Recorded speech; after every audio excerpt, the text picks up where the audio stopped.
Buenas noches, hermanos.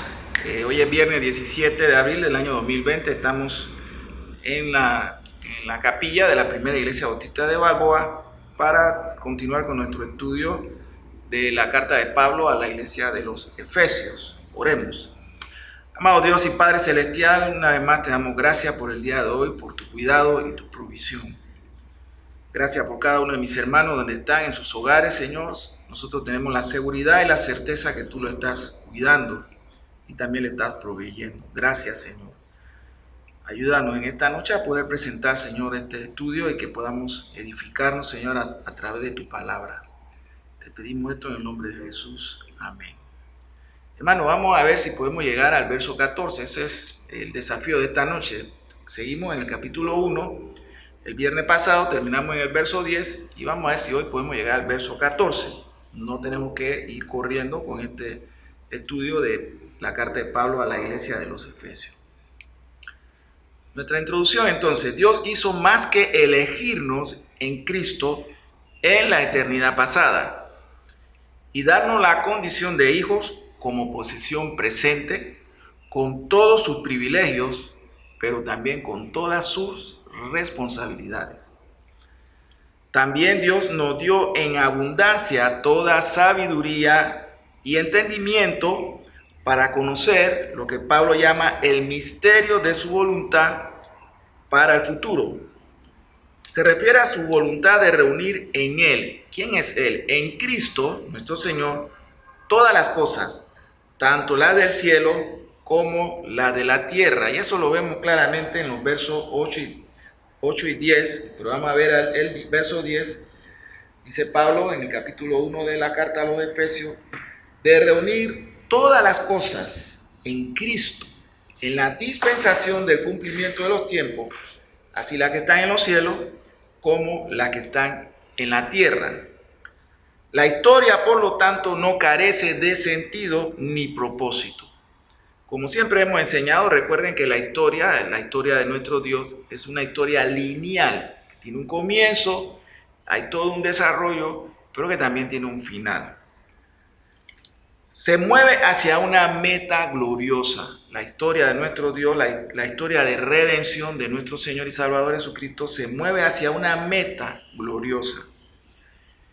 Entonces, Pablo en esta exposición, en los primeros versos del capítulo 1, podemos hacer alguna pregunta. ¿Qué es entonces este misterio del que Pablo habla? Que Dios ha dado a conocer, este secreto revelado, esta voluntad o propósito o plan. Más adelante en el capítulo 3 veremos mucho de esto que estamos mencionando, el misterio revelado. Pero le adelantamos, es la inclusión de los gentiles en la nueva sociedad de Dios en términos similares a los del pueblo judío. ¿Qué son entonces todas las cosas, tanto en el cielo como en la tierra, de las que Pablo habla en estos versos del capítulo 1? Que están reunidos bajo la autoridad de Cristo. Por cierto, incluye a los creyentes que están vivos y a los creyentes que ya están muertos, a la iglesia en la tierra y a la iglesia en los cielos.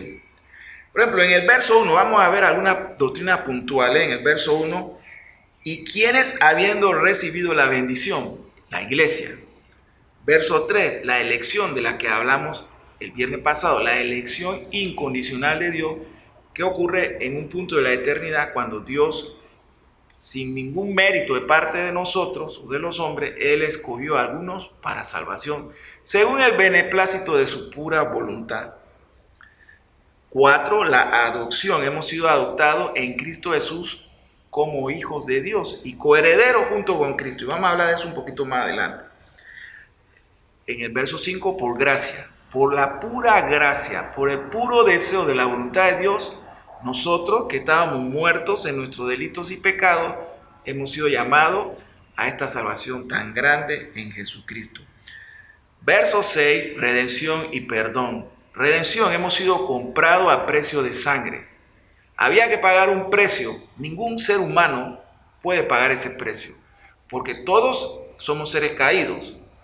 Pero hubo uno que pagó nuestro rescate con su vida, uno que vivió perfectamente delante del Padre y cumplió perfectamente con toda la ley, de tal manera que su muerte es nuestra redención y también nuestro perdón, en el verso 6. Verso 7, Pablo dice, en Cristo estarán perfectamente unidos, estamos perfectamente unidos en Él. Y el verso 10, donde nos quedamos la semana pasada, no hay dudas que esta salvación también alcanza a los ángeles. Ellos también están incluidos en esta obra de redención cósmica, de redención universal. Pablo dice en el verso 10, pero todas las cosas, normalmente significa el universo completo, el universo visible, pero el mundo invisible, que Cristo ha creado y que Cristo sostiene. No solamente nuestro Señor ha creado todas las cosas visibles sino que las sostiene según su voluntad. Dice Pablo, en el cumplimiento de los tiempos, las dos creaciones de Dios, y lo explicamos, la totalidad del universo y la totalidad de su iglesia. Cristo es cabeza del universo y Cristo es también, lo enseña Pablo en esta carta a los Efesios, Cristo es también cabeza de la iglesia. Ambos están unidos bajo el Cristo cósmico, como bien lo señala el doctor John Stott en sus escritos. Y Él, Jesucristo, nuestro Señor, es la cabeza suprema de ambas creaciones, del universo cósmico y de la iglesia del Señor. En la perspectiva de Pablo, debemos recordar que él estaba preso en Roma, conocemos eso, no en una celda, tampoco en una mazmorra, estaba bajo arresto domiciliario y esposado a un soldado romano.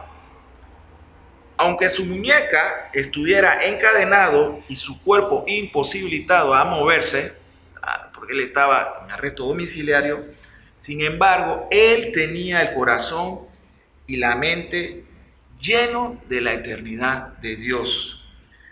Vislumbró hacia antes de la creación. Pablo era una mente extraordinaria y tenía un conocimiento teológico, doctrinal e histórico, pero bajo inspiración del Espíritu Santo, Pablo puede ver hacia la creación, antes de la creación del mundo, y hacia adelante cuando se cumpla el tiempo, y lo que debemos tener ahora, a la luz de las dos eternidades, es que en esta carta Pablo levanta un telón y podemos ver al pasado en un punto de la eternidad, pero también podemos ver al futuro en nuestra glorificación. El alcance de estas bendiciones que hemos recibido los creyentes, la iglesia en Cristo, el verso 11 dice, en Él asimismo tuvimos herencia. ¿En quién es Él? Recuerde, en Cristo. Habiendo sido predestinados conforme a los propósitos o al propósito del que hace todas las cosas según el designio de su voluntad, nuestro Dios. Entonces en Cristo, dice Pablo, hemos sido o fuimos predestinados. El apóstol pasa a usar el pronombre nosotros, refiriéndose a los judíos. Ahora él incluye también a ustedes. ¿Quiénes son ustedes? Nosotros los gentiles, que somos ahora también, hemos recibido también en Cristo nuestra herencia. Ahora el Señor Dios en su plan, Él ha unido a estos dos pueblos, los judíos y a la iglesia de Cristo, formada tanto por gentiles como por judíos, un solo pueblo. Veamos algunos puntos. El primero, el pueblo de Dios es la porción de Dios y la iglesia es la porción de Cristo. La iglesia pertenece a Cristo y Cristo cuida de su iglesia. Cristo cuida de ustedes, hermanos y hermanas que nos están viendo a través de esta tecnología. Nosotros no debemos vivir en agonía, en ese miedo, porque Cristo nos cuida, nos protege, somos su pueblo, somos su porción. Así que el pueblo de Dios y la iglesia es el pueblo de Dios y es el pueblo de nuestro Señor y Salvador Jesucristo. Entonces hemos sido predestinados, escogidos, del verbo cleró. Hemos recibido una herencia, un don que hemos recibido en Cristo. También fuimos hechos herederos. Mire, en el plan de Dios, como Pablo nos lo va describiendo en estos versos de la carta a los Efesios, no solamente hemos sido salvos en Cristo, sino que juntamente con Él hemos recibido esta herencia tan grande. Dios en Cristo nos ha tomado para ser suyos. Entonces, cuando usted se pregunta, hermano, cuando usted tiene, y eso ocurre en la vida cristiana, por muy maduro que seamos en la fe, cuando vienen esos momentos de dudas, en un mundo de malas noticias, recordemos que no solamente hemos sido salvos por gracia, sino que también hemos recibido juntamente con Cristo toda una herencia. Pero miremos a qué se refiere Pablo con herencia. En ocasiones pensamos que es coronas, riquezas o títulos. Pero la herencia que hemos recibido en Cristo es todavía mucho más sublime. Dios en Cristo nos ha tomado para ser suyos. Somos su propiedad, su pueblo. Esa es nuestra herencia. Y hermanos y hermanas, eso no se le puede poner un precio a eso, a pertenecer a Dios. Y cuando Dios lo mira a usted y Dios nos mira a nosotros, su iglesia, nos mira como suyos en Cristo. Un comentarista y teólogo, Amilcar Robinson, dice, lo cito, hemos sido elegidos como la porción de Dios. Miremos un momentito el verso 14. Dice que es las arras de nuestra herencia hasta la redención de la posesión adquirida para la alabanza de su gloria. La redención final del pueblo adquirido por Dios. Lo segundo, el pueblo de Dios depende de la voluntad de Dios. Su iglesia, nosotros, usted ahí en su casa, los creyentes en toda parte del mundo, dependemos día a día de la voluntad de Dios. Nuevamente el verso 11. El pueblo de Dios depende de la voluntad de Dios. Todo el pasaje está lleno de referencia a la voluntad de Dios, de lema. Una buena voluntad, eudokia, o un buen propósito, o una extensión de la buena voluntad de Dios, prótesis.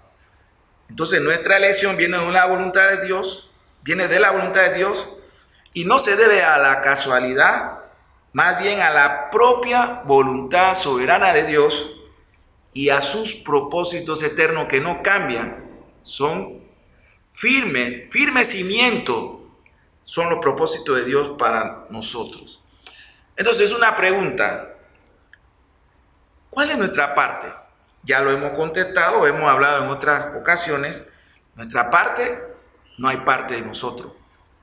Hay luego, o pudiéramos decir que nuestra parte es la inactividad en este proceso de salvación. Por supuesto que ahora siendo salvos tenemos responsabilidades, como mencionamos hace un momento. Vemos el verso 13.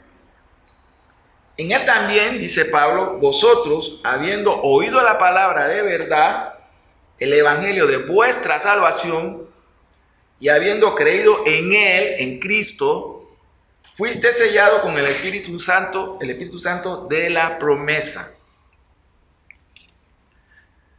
Nuestra elección entonces viene, ya lo hemos dicho, de la voluntad de Dios. Los versos 13 y 14 nos proporcionan ahora el ministerio de la persona del Espíritu Santo. Y el Espíritu Santo recibe 3 asignaciones en esta obra de salvación. La primera nos recuerda las promesas que Dios nos ha dado. La segunda, que hemos sido sellados. Y la tercera, que hay una garantía de que el que empezó en nosotros la buena obra, la perfeccionará hasta el día final. Veamos la primera. Literalmente el Espíritu Santo nos da la promesa de que esta promesa que ha sido anunciada por los profetas desde el Antiguo Testamento y por medio de Jesús enviado, y lo hizo en el día de Pentecostés, y el Espíritu Santo ahora nos recuerda que hemos sido llamados y estamos salvos en Cristo. Esa es la primera. Lo segundo, el Espíritu Santo es la promesa de Dios, pero también es el sello, una marca o posesión de autenticidad. Un documento tiene valor ante las autoridades o ante segundo y tercero solamente en la medida en que haya una firma o un sello que le dé legalidad o autenticidad a tal documento. En este caso, en cuanto a nosotros, esta obra de salvación tiene el sello del Espíritu Santo. El mismo Espíritu Santo es el sello y es una garantía. Es las arras, como Pablo bien lo menciona en estos versos.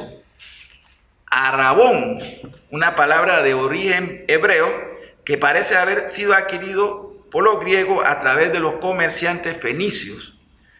En el griego moderno se utiliza para designar el anillo como este de compromiso, pero también significa una primera cuota, depósito, pago o prenda que cubre una parte del precio de la compra por adelantado y por lo tanto asegura un reclamo legal. Entonces nosotros tenemos estas promesas que nos da el Espíritu Santo. Y el Espíritu Santo es nuestra garantía también de que pertenecemos al Señor, de que pertenecemos a Cristo. Como bien lo menciona Pablo, o alguna de las figuras, es como un anillo de compromiso que se promete, que es un compromiso, una promesa de casamiento, pero aún se queda corto esta figura. Me gusta más esto de un depósito sobre una cosa o un contrato. Sin embargo, es más que una garantía de pago. Lo tercero, el pueblo de Dios vive para la gloria de Dios. De la pregunta acerca de cómo llegamos a ser el pueblo de Dios, vamos ahora al por qué Dios nos hizo su pueblo. Y por lo tanto vamos a ver su voluntad en gloria.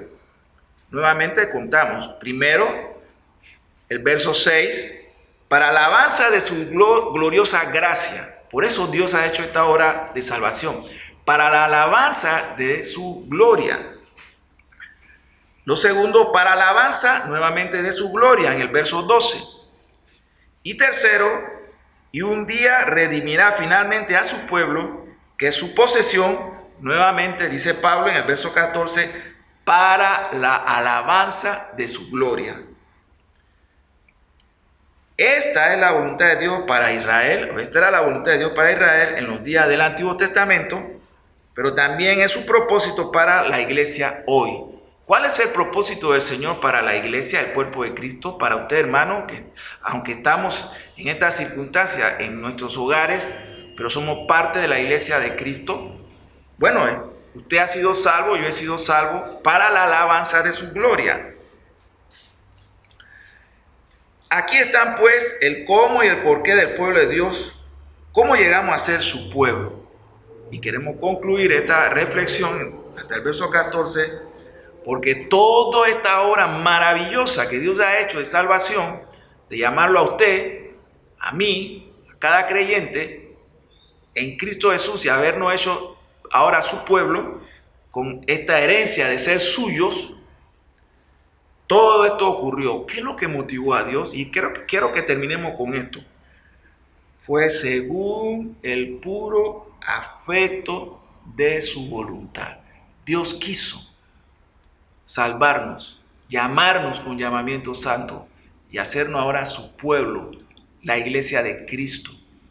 Y Él nos cuida y nos protege. Y lo que está delante de nosotros, delante de la iglesia del Señor, delante de cada cristiano, es la gloria eterna. Así que, hermano, cuando miramos las aflicciones de este tiempo presente, también tenemos que mirar las promesas de Dios en Cristo Jesús y que somos su pueblo, su iglesia. Y todo esto para la alabanza de su gloria. Amén. Entonces oremos. Dios y Padre Celestial, te damos gracias una vez más por esta salvación tan grande en Cristo Jesús. Ayúdanos, Señor, a mirar y a vivir con optimismo todo lo que está delante de nosotros, aún en medio de las aflicciones del tiempo presente. No perder el gozo de nuestra salvación. Te lo pedimos, Padre, en el nombre de Jesús. Amén.